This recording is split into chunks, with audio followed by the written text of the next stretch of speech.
নিউইয়র্কে পুলিশের গুলিতে নিহত ১৯ বছর বয়সী বাংলাদেশি কিশোর উইন রোজারিও হত্যার খবর এবার প্রধান শিরোনাম সিএনএনে। হত্যার ১.৫ মাস পেরোনোর পর পুলিশের বডি ক্যামের ফুটেজ দেখে বিস্মিত হচ্ছেন সবাই। এতে নীরবতা ভাঙল বিশ্বখ্যাত সংবাদ মাধ্যমটির। যেন মানবতার পক্ষে দাঁড়ালো যুক্তরাষ্ট্রের বৃহৎ এই গণমাধ্যম। গত ২৭ মার্চ নিউইয়র্কের কুইন্সের ওজন পার্কে নিজ বাসায় ঢুকে মা ও ভাইয়ের সামনে উইন রোজারিওকে গুলি করে পুলিশ। ভিডিও ফুটেজ প্রকাশের পর তা দেখে সবার মনে প্রশ্ন জাগে, কেন তাকে গুলি করল পুলিশ? মায়ের কোনো আকুতি মিনতি শুনেনি আইন শৃঙ্খলা রক্ষাকারী বাহিনী।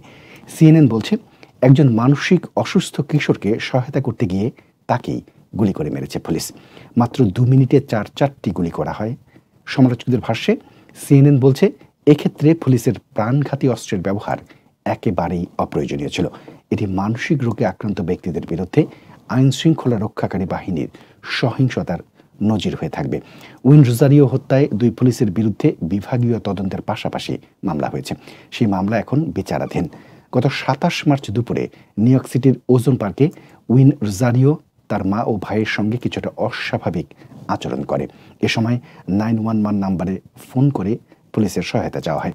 নিউইয়র্ক পুলিশের ২ অফিসার বাসায় গিয়ে উইনকে নিবৃত্ত করার চেষ্টা করে। এর এক পর্যায়ে তার উদ্দেশ্যে টেজার গান ছোড়া হয়। এর আগে উইনের মা উইনকে জড়িয়ে ধরে পুলিশের প্রতি আকুতি মিনতি জানান যেন তাকে গুলি না করা হয়।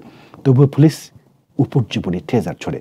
আতঙ্কে মানসিক বিকারগ্রস্ত উইন চেয়ারের উপর রাখা মাংস কাটার কেচি হাতে নিয়ে পুলিশের দিকে ধেয়ে আসার চেষ্টা করে। এ সময় ২ পুলিশ অফিসার কয়েক রাউন্ড গুলি ছুড়ে উইনকে ধরাশায়ী করেন। ফুটেজে তা স্পষ্ট হয়েছে। হত্যাকাণ্ডের ৩৬ দিন পর ৩রা মে পুলিশের বডি ক্যামেরার ফুটেজ প্রকাশ করে নিউইয়র্কের অ্যাটর্নি জেনারেল ল্যারিসা জেমস।